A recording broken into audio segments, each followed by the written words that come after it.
Experts in the accounting session have hinted that the major issue faced by the Economic Community of West African States, ECOWAS, are lack of uniformity in the International Public Sector Accounting Standard, IPSAS.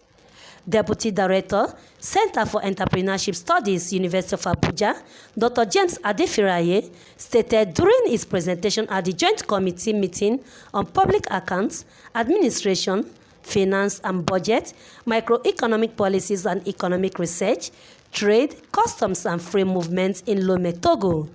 He said evidence have shown that a lack of implementation of the IPSAS has led to the late preparation of financial statements that could lead to proper auditing of reports within the member states, stressing that changing government accounting system by countries requires the implementation and operationalization of IPSAS for content-driven, thus urging the parliament to step up its system to meet the people's aspiration for good governance. The basic intention behind bringing up IPSAS is to change government accounting system from cash basis to accrual basis. So that when we say cash basis accrual basis, we're talking about cash basis, something about activities that we report should be reported when cash is received or released. It means therefore that if we had an activity or a function for the year 2020, and we will not release the cash until 2022, we will not talk about it on 2022, even though we have the asset or item with us. And it's not tied.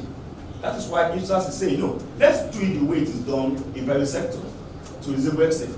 When we receive an item, we cover the liability, we report it that year. That is what we by accrual basis. Speaking further, Dr. James noted that adopting the IPSAS would greatly help ECOWAS member states move forward in dealing with their financial statement and reports, adding that non-uniformity by member states would likely affect the activities of the ECOWAS.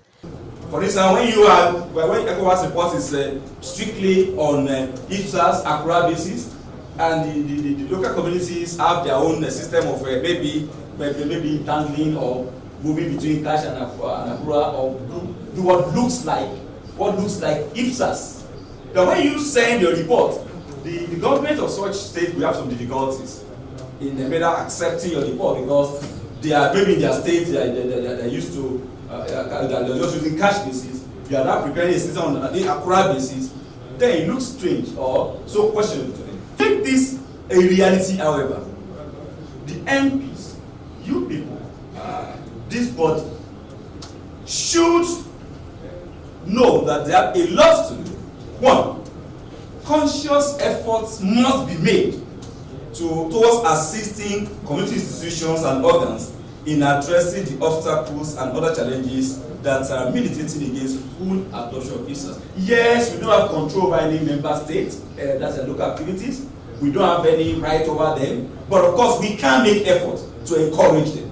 Why don't you look at this? Because if you look at it technically, almost all ECOWAS states, if not all, have tilted towards IPSAS. Only that implementation in the area of implementation is where there have been issues. Dr. James believes achieving a near-perfect transparency and accountability in ECOWAS states will prepare member states to adopt and apply the use of IPSAS. Hence, they need to carefully study the outcome of the audit management letters and identify areas of concern for scrutiny. Vincent Okushi, QTV News, Abuja.